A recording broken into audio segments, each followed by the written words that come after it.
우리 지난주에 우리 크리스찬들이 신령한 복은 복을 받은 자다 라고 말씀을 드렸습니다. 삼위일체 하나님께서 우리에게 신령한 복을 주셨다고 증거했습니다.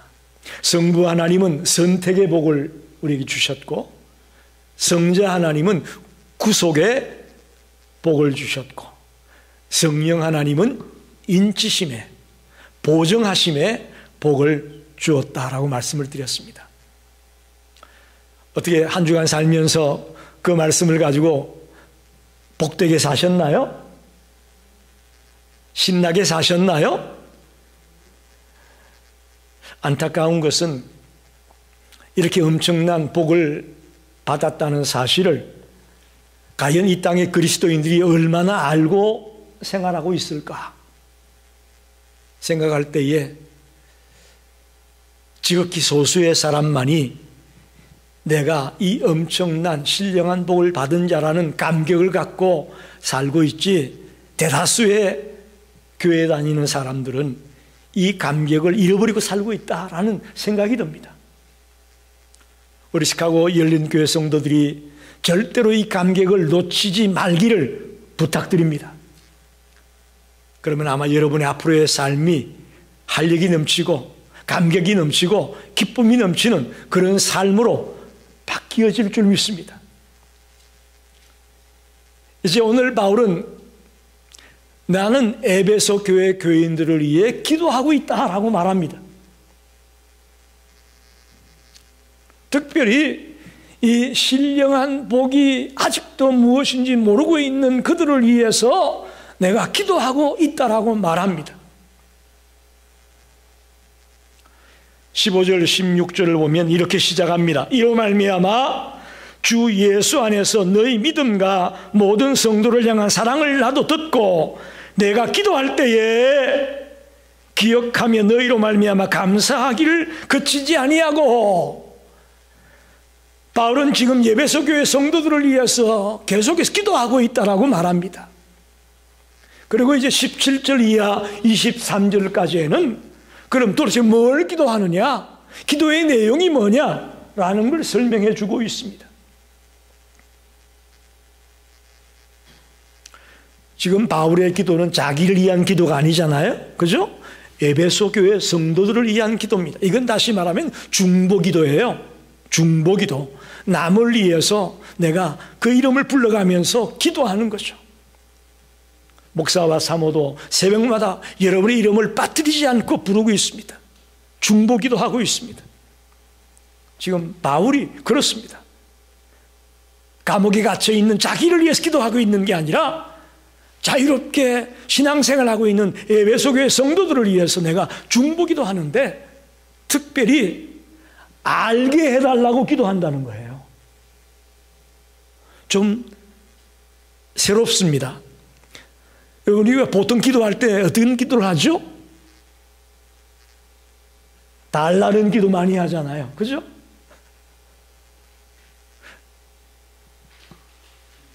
물질을 좀 달라, 건강을 달라, 우리 아이들 뭐 잘되게 해달라, 달라. 우리들의 기도는 대부분 달라는 기도죠. 그런데 오늘 바울의 기도는 달라는 기도가 아니라 알게 해달라 라고 기도하고 있습니다.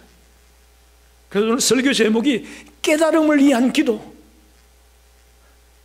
에베소 교회 성도들이 하나님을 알게 해달라, 에베소 교회 교인들이 부르심의 소망이 무엇인지를 알게 해달라, 에베소 교회 성도들이 기업의 풍성함이 무엇인지를 알게 해달라, 하나님께 받은 능력이 무엇인지를 알게 해달라. 정말 우리들의 기도하고는 차원이 다른 그런 기도를 바울이 하고 있는 것을 발견합니다. 그래서 오늘 저는 이 네 가지 알게 해달라는 기도가 무슨 기도냐, 어떤 의미를 가지고 있느냐 생각하면서 저와 여러분도 바울과 같이 깨달음을 위해서 매달리고 기도하는 자들이 되길 바랍니다. 이제는 달라는 기도를 좀 내려놓으시고, 하나님은 달라고 하지 않아도 우리가 필요한 것 주실 줄 믿습니다. 저는 그런 하나님이라고 믿습니다. 내가 이웃들을 위해 그들의 이름을 불러가면서 그들이 깨닫게 해달라고 기도할 때에 그도 복을 받고 나도 복을 받고 하나님의 놀라운 축복이 우리에게 임하게 될 것을 믿습니다. 첫째는 하나님을 알게 해달라는 기도입니다.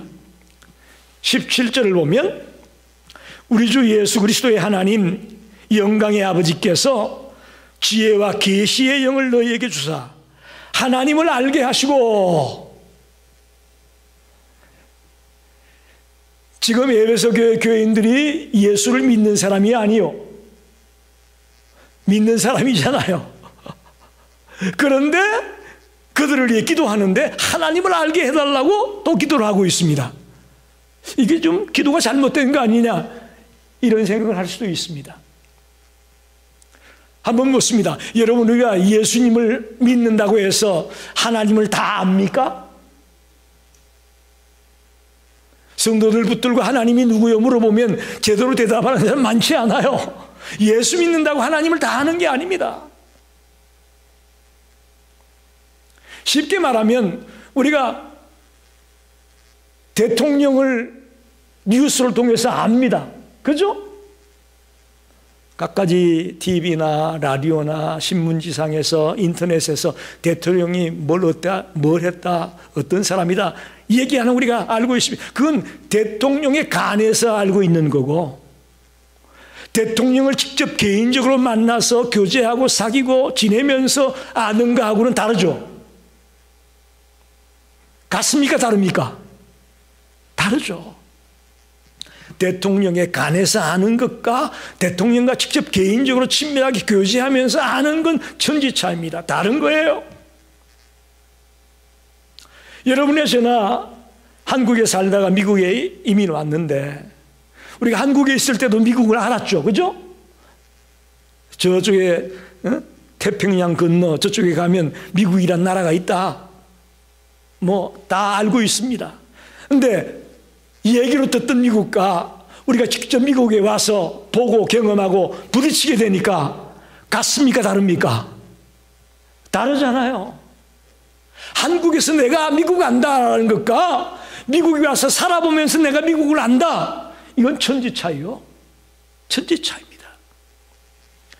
그래서 여기서 바울이 하나님을 알게 해달라, 에베소 교회 교인들이 하나님을 알게 해달라는 이 안다는 말은 그저 지식적으로나 이론적으로 아는 것이 아니고 경험적으로, 체험적으로 하나님을 알게 해달라, 그런 기도입니다. 할렐루야.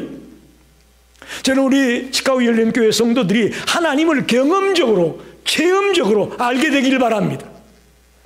목사가 설교해 주는 내용 가지고 하나님은 전능하신 분이래, 하나님은 무소부재하시대, 어디에나 다 있대, 뭐 그런 말로만 하는 게 아니라 정말 하나님이 무에서 유를 창조한 그 하나님을 여러분이 경험하시라고요. 할렐루야. 그럴 때 난 하나님을 안다라고 말할 수 있는 거죠. 쉽게 말하면 바울은 예배소 교회 성도들이 하나님을 모르기 때문에 하나님을 알게 해달라는 게 아니에요. 이론적으로는 그들도 알고 있습니다. 그러나 경험적으로, 체험적으로 교제하면서 하나님을 알고 만나고 늘 하나님과 함께 사는 그런 자가 되기를 원해서 하나님을 알게 해달라, 이렇게 기도하고 있습니다. 흔히 신앙의 단계를 세 단계로 나눕니다. 우리는 보통 예수 믿고 구원받았다, 그 끝, 그렇게 생각하는 그거 아니에요. 그건 신앙의 첫 번째 단계입니다. 우리가 예수 믿고 구원받은 것, 믿음으로 말미암아 의롭다함을 얻었다, 그렇게 말하지 않습니까? 그걸 칭의의 단계다, justification이라고 말합니다. 칭의의 단계. 목회하면서 목사가 만나본 많은 그리스도인들은 이 칭의의 단계에 머물러 있습니다. 두 번째 단계가 있는데, 그것은 성화의 단계라고 말합니다. 하나님과 깊은 교제를 통해서 주님의 인격을 닮아가고 점점 거룩한 사람이 되어가는 그 단계가 있습니다. 그게 성화의 단계, sanctification이라고 말하죠. 우리 성도들이 이 성화의 단계까지 올라가기를 바랍니다. 마지막 한 단계가 더 남았는데 그건 영화의 단계가 있습니다. 영화의 단계. 저와 여러분이 주님 다시 오셔서 구원받고 이제 하나님 나라에 들어가게 되지 않습니까? 그러면 우리가 영광스럽게 변합니다. 할렐루야. 그 영광스럽게 변하는 단계, 그걸 글로리피케이션, 영화의 단계다 그렇게 말합니다. 칭의의 단계에서 성화의 단계로, 이제 성화의 단계에서 이제 영화의 단계로 우리의 신앙이 단계별로 점점 더 성숙해지고 올라가게 될 것을 믿습니다.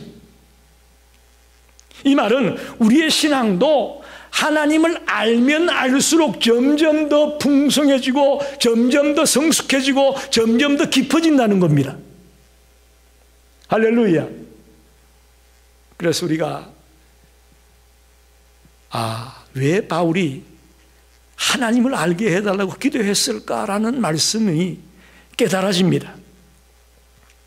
그런데 이것은 지혜와 계시의 영을 부어주어야만 하나님을 깊이 알아갈 수 있다고 말합니다. 계시라는 말은 제가 여러분께 설명드렸지만 감추어 있던 것을 이렇게 드러내서 보여주는 걸 말하는 거예요. 그게 계시입니다. 지혜와 계시의 영을 부어줄 때에 우리가 하나님을 알게 된다. 즉 우리가 하나님과 교제하며 하나님을 사모할 때에 하나님의 말씀을 읽고 묵상할 때 하나님은 우리에게 하나님을 이렇게 드러내 보여주실 겁니다. 할렐루야. 가만히 있으면서 하나님 알게 해달라 아무리 외쳐봤자 소용없습니다. 여러분 하나님 알고 싶습니까? 하나님과 교제하세요. 하나님의 말씀을 가지고 기도를 통해서 교제하세요. 사모하세요. 여러분 연애할 때 생각해 보시라고. 과거에 옛날에 연애할 때 여러분 어떻게 연애했습니까?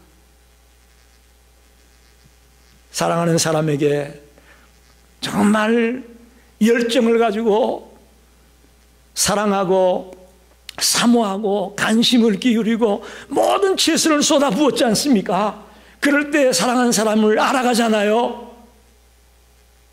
우리도 마찬가지입니다.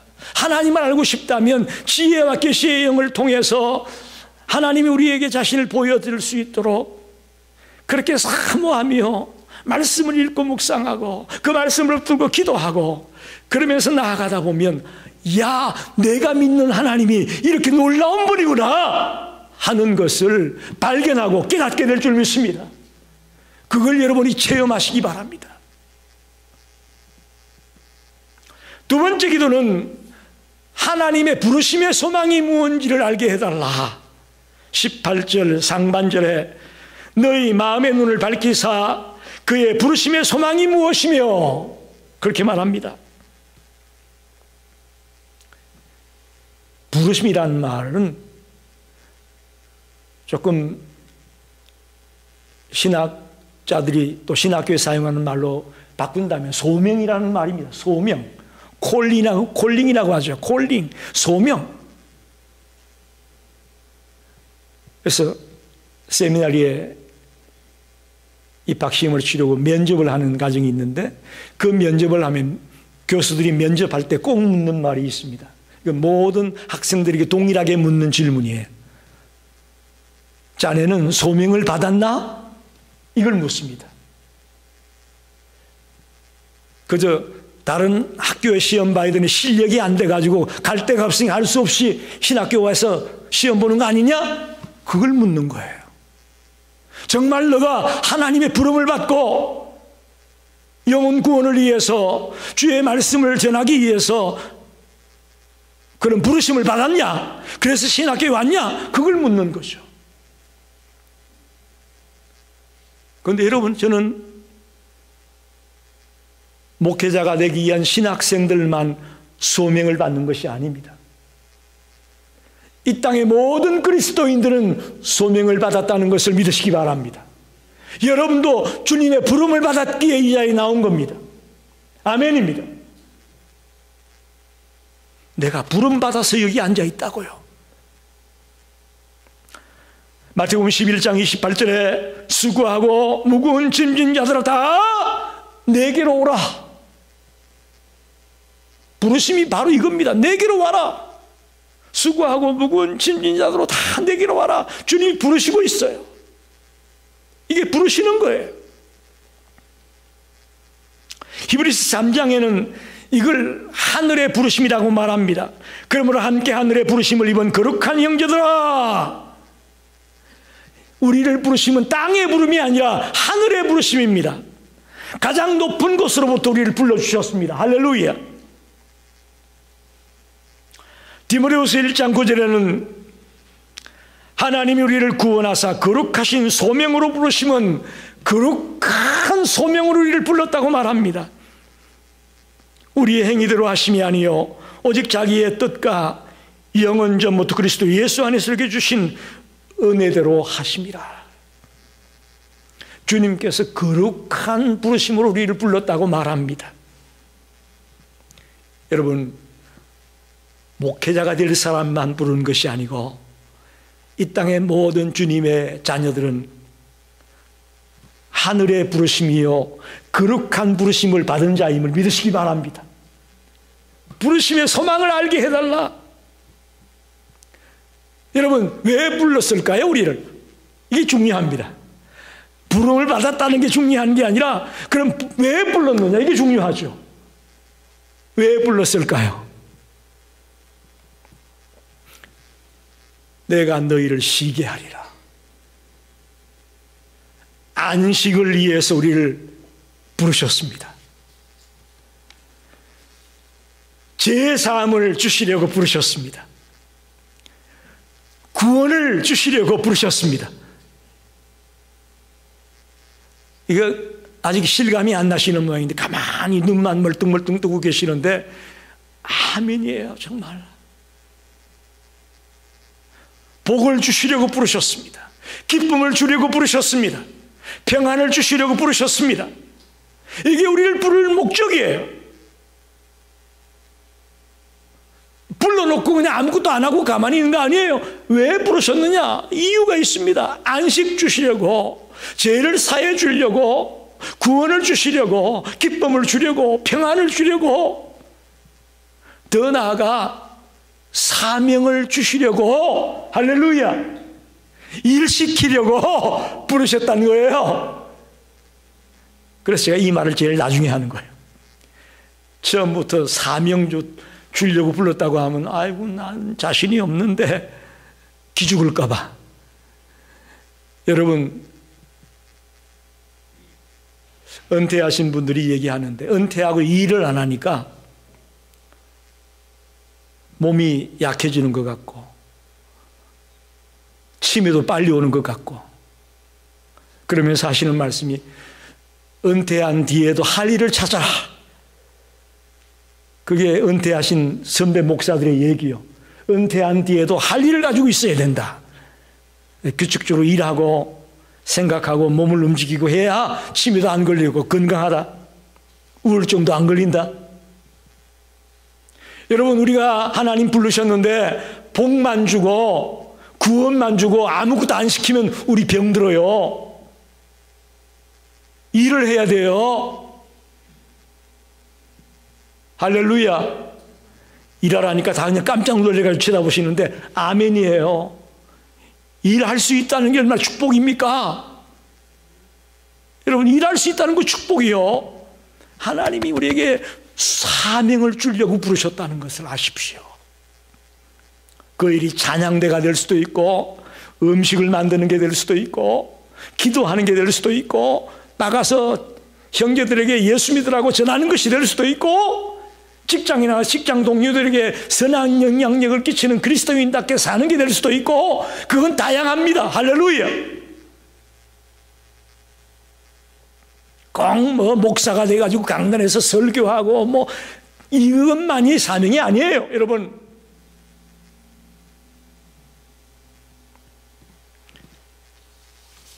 세 번째는 바울이 뭘 기도하고 있느냐? 18절 하반절에 성도 안에서 그 기업의 영광의 풍성이 무엇이며, 기업의 영광의 풍성이 무엇인지를 알게 해달라. 기업의 영광이 무엇인지를 알게 해달라. 여러분, 기업이라는 말은 상속을 말합니다. 상속.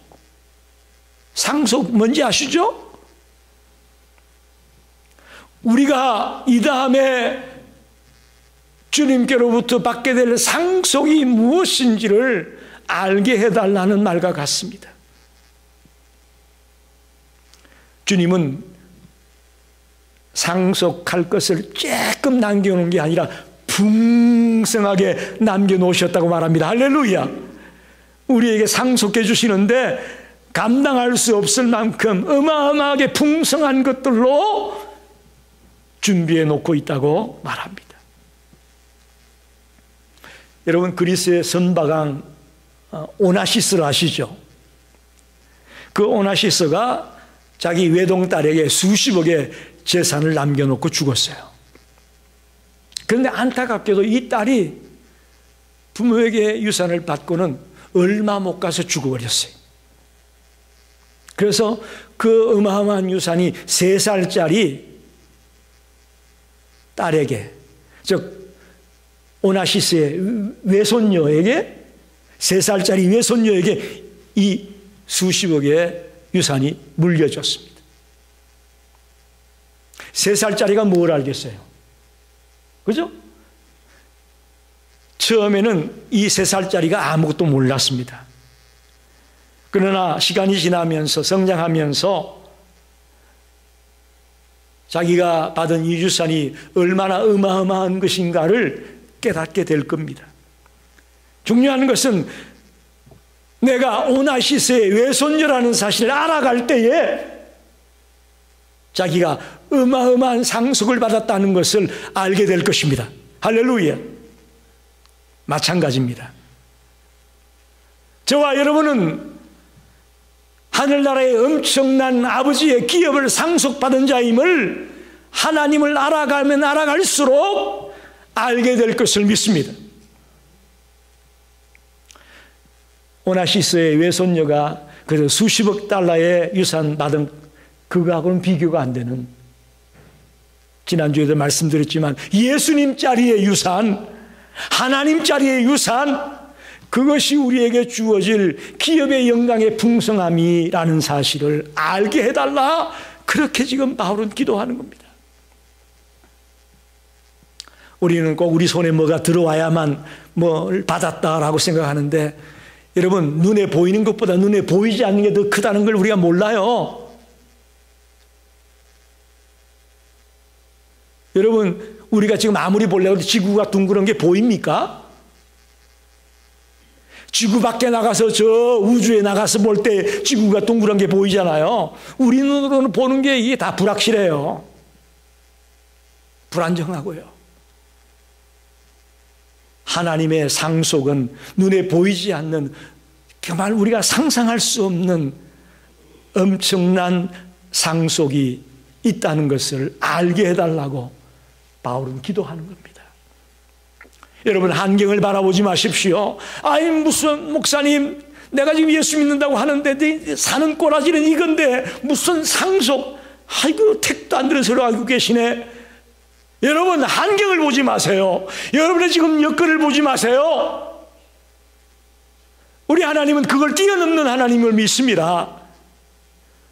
우리의 눈을 바로 열어서 바로 하나님을 보게 되길 바랍니다. 그래서 정말 기업의 영광의 풍성함이 어떤 것인가를 알고 신앙생활을 하는 우리가 되길 바랍니다.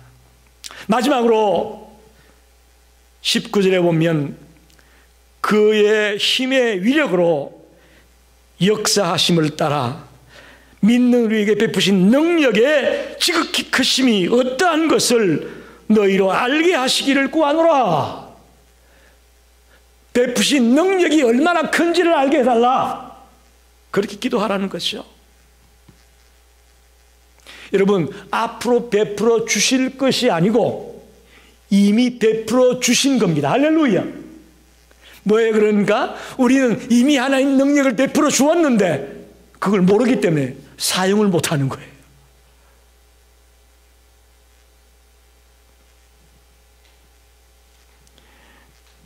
참 이게 시대가 많이 변해서 자동차도 지금 별의별 전자장치가 다 들어가 있지 않습니까? 그죠? 나이 든 어르신들은 정말 만지기도 복잡한 기기들을 앞에다 갖다 놨어요.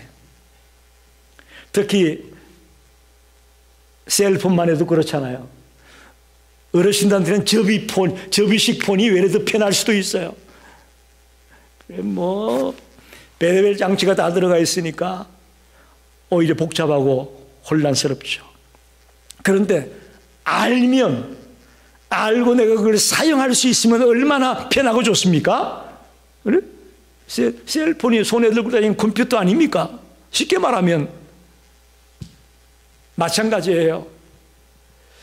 하나님이 주신 능력도 내가 알고 내가 사용하면 그 속에 어마어마한 파워가 있고 어마어마한 역사가 일어날 줄로 믿습니다. 문제는 내가 그 능력을 받았는데도 모르고 있으니까 사용을 못하고 나약하게, 연약하게, 째째하게 살아가는 거예요. 이미 하나님 우리에게 어마어마한 능력을 주신 줄 믿습니다.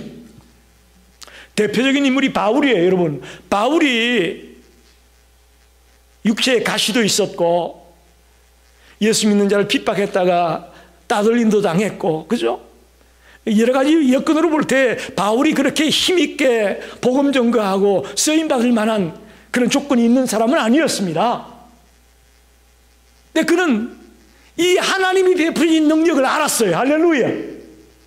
그걸 알았기 때문에 어떤 고난이 오고 어떤 핍박이 오고 어떤 위기가 올려와도 굴하지 않고 담대하게 주 예수를 믿어라 라고 외치면서 아시아와 유럽과 전 곳을 돌아다니면서 교회를 세우고 복음을 전하는 역사를 일으켰습니다.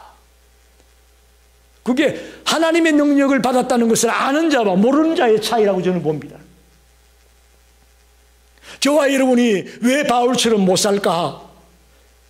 하나님이 나에게 이 어마어마한 능력을 주었다는 사실을 우리가 모르기 때문이고 그걸 내가 알아도 사용하지 않기 때문이라고 저는 봅니다. 하나님 우리에게 세상을 이기고 위대한 삶을, 놀라운 삶을 살아가라고 능력을 주신 줄을 믿으시기 바랍니다. 이제부터 우리 옛날같이 살지 말고 정말 새롭게 살아갈 수 있기를 바랍니다. 20절 22절에 하나님이 우리에게 주신 능력이 어떤 능력인지를 말하고 있습니다. 보십시다. 그 능력이 그리스도 안에서 역사하사 죽은 자들 가운데서 다시 살리시고 하늘에서 자기의 오른편에 앉히사 모든 통치와 근세와 능력과 주권과 이 세상뿐 아니라 오는 세상에 일컫는 모든 이름 위에 뛰어나게 하시고 또 만물을 그의 발 아래 복종하게 하시고 그를 만물 위에 교회의 머리로 삼으셨느니라. 즉 그 능력은 그리스도 안에서 역사하셨던 능력입니다. 그리스도 안에서 역사했던 그 능력을 우리에게도 주셨다고 말씀하고 있습니다. 첫째는 예수 그리스도를 죽은 자 가운데서 살리시는 능력을 주었다고 말합니다. 성천하신 뒤에 하나님의 보좌 우편에 앉히시는 그런 능력으로 역사했다고 말합니다. 예수를 우주의 모든 존재보다 더 뛰어나고 가장 놀라운 분으로 높이 세워주는 그런 능력을 베풀어 주었다고 말합니다. 또 만물을 그분의 발 아래 복종시키는 능력을 주었다고 말합니다. 또한 그리스도를 교회의 머리가 되게 하는 능력을 베풀어 주었다고 말합니다. 여러분, 이것이 그리스도 안에서 주어졌던 그 능력이 지금 하나님의 자녀가 되고 하나님의 백성이 된 예수 그리스도를 믿는 우리에게도 이런 능력이 주어졌음을 의미하고 있습니다. 여러분, 문제는 이 놀라운 능력을 내가 가지고 있고 내가 받은 자라는 사실을 우리가 모르고 있고 외면하고 있다는 사실입니다. 그래서 우리가 무력하게 살았고, 저도 과거에 교회 다니고 예수 믿는 사람을 보고 약하다는 생각을 할 때가 많았습니다.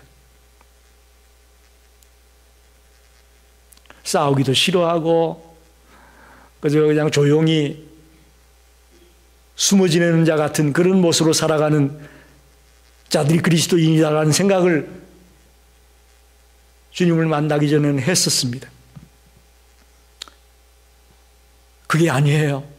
크리스찬이 무력한 자가 아니고 약한 자가 아니고 비겁한 자가 아니고 그저 조용히 지내는 자가 아니에요. 베푸신 능력이 무엇인지를 알고 그 능력을 활용하게 되기를 바랍니다. 저와 여러분에게는 이미 하나님이 능력을 주셨습니다. 그리스도 안에서 우리에게도 그 능력을 주었다고 말합니다. 그걸 알게 해달라고 하잖아요. 그걸 알았으면 이제 그 능력 가지고 사용을 하고 바울과 같이 담대하게 쓰임 받게 되기를 바랍니다. 말씀을 정리합니다. 저도 그렇고 여러분도 그렇고 그동안 기도하면서 달라는 기도만 했습니다. 주여 이것도 주시고 저것도 주시고 하나님 아시지요? 달라는 기도가 주를 이루었는데 오늘 바울의 기도를 보니까 그보다 더 중요한 기도가 있습니다. 깨닫게 해달라는 거예요. 알게 해달라는 기도예요. 하나님을 알게 해달라. 우리의 소망을 깨닫게 해달라. 또 풍성함을 깨닫게 해달라. 기업의 영광의 풍성함을 깨닫게 해달라.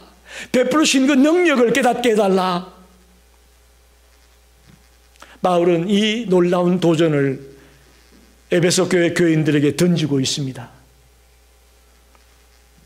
오늘 이 종이 여러분에게 에베소서 1장 15절 23절 말씀을 가지고 여러분께 도전합니다.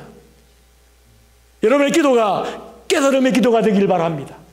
알게 해달라는 기도가 되길 바랍니다.